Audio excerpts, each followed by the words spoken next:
UPSC Prelims CSET page 35 passage 6. In our country, handloom are equated with a culture that ensures a continuity of tradition.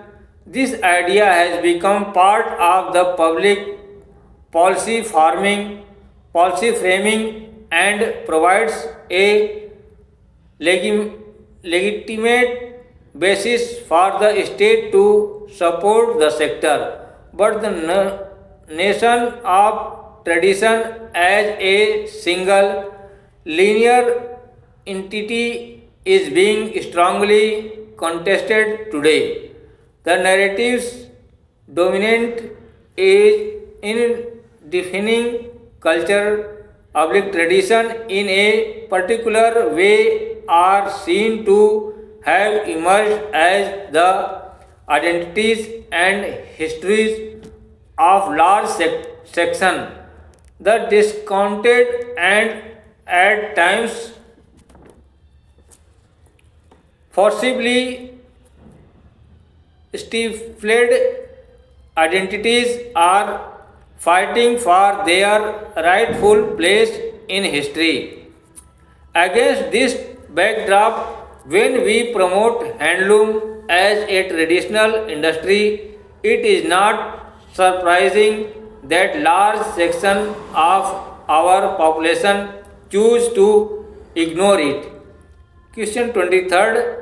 Which one of the following statements best reflect the most logical and rational message conveyed by the author of the passage? A. We need to force the handloom industry from the limited narratives linked to preserving culture heritage. B. Continued state support to the handloom industry ensures the preservation of some of our glorious art forms and old traditions.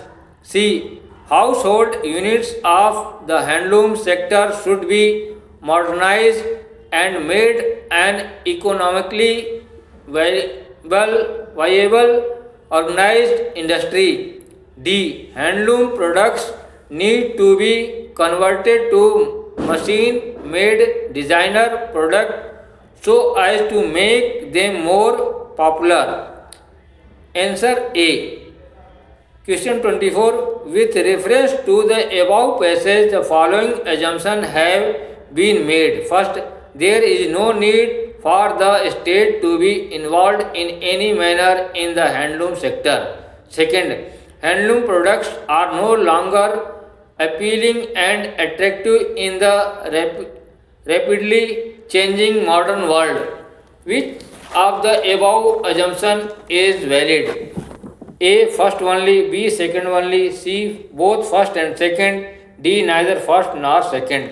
Answer D. Neither first nor second.